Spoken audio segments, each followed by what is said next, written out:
And then in ending, Colossians chapter 2, verse 12 says this. Colossians 2, verse 12. For you were buried with Christ when you were baptized, and with him you were raised to new life because you trusted the mighty power of God who raised Christ from the dead. Buried people, when you are buried in baptism, you're raised to a new life. Not because I was baptized, but because I trusted the mighty power of God who raised Christ from the dead. I'm in El Salvador, and we're on a missions trip there.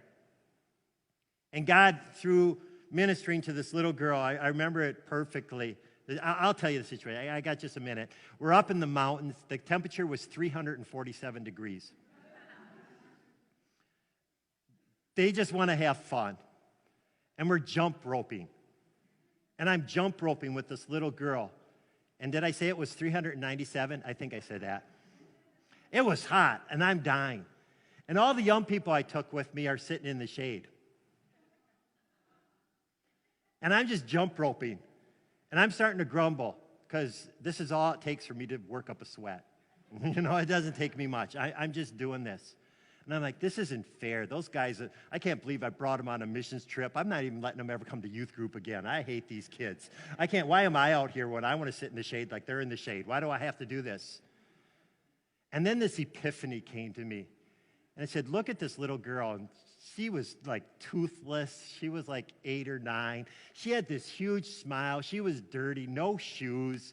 And she's just sitting there, and we're jump roping, and she's having a great time. And I'm trying to go faster or slower to trip her up or something, you know. I'm like, I just want to sit. And then he said, look around you. Because we were in the mountains, this is where the Civil War was. And a lot of the buildings still had bullet holes in them. And I said, what do you think this girl has seen in her life? I got it. I'm sitting there. Look at her smile. Because Jesus is here right now, Kim. Are you Jesus today? I'm like, no, I'm going to sit in the shade. How do you respond to that? I'm like, man, I'll jump rope till my arm falls off. You losers that are in the shade, you don't know what it's like to be Jesus like I am. So we're at this campground that night. And I'm like, God, I don't want to lose this. This picture, I don't ever want to lose. Now, I was baptized at 15 days old, which meant nothing. I was baptized at 19 at college because I figured out, yeah, this is what we're supposed to do. But now I was in my late 20s, and I'm like, God, we got to be universal. We got to be Jesus everywhere. Whether we're at work, in our neighborhoods, at a camp up in Arrowhead. God, I just want to be Jesus wherever. And if it's, did I say it was 437 degrees? Whatever it is, God, I want to be Jesus and show them a love. So I went up to a guy named Chuck Apple. He's the pastor here. He was with me on this trip. And I said, Chuck, I want to get baptized again because I want to be raised up in new power. I want that burned into my spirit. Chuck took me down. I was baptized in a volcano that day. I don't even think that's a manly way to get baptized, right in a volcano.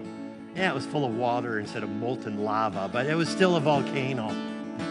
I still have the water in my office from that. It looks pretty nasty right now. But if Colossians is right, that I am buried and raised up in new power, isn't that what we need today, church?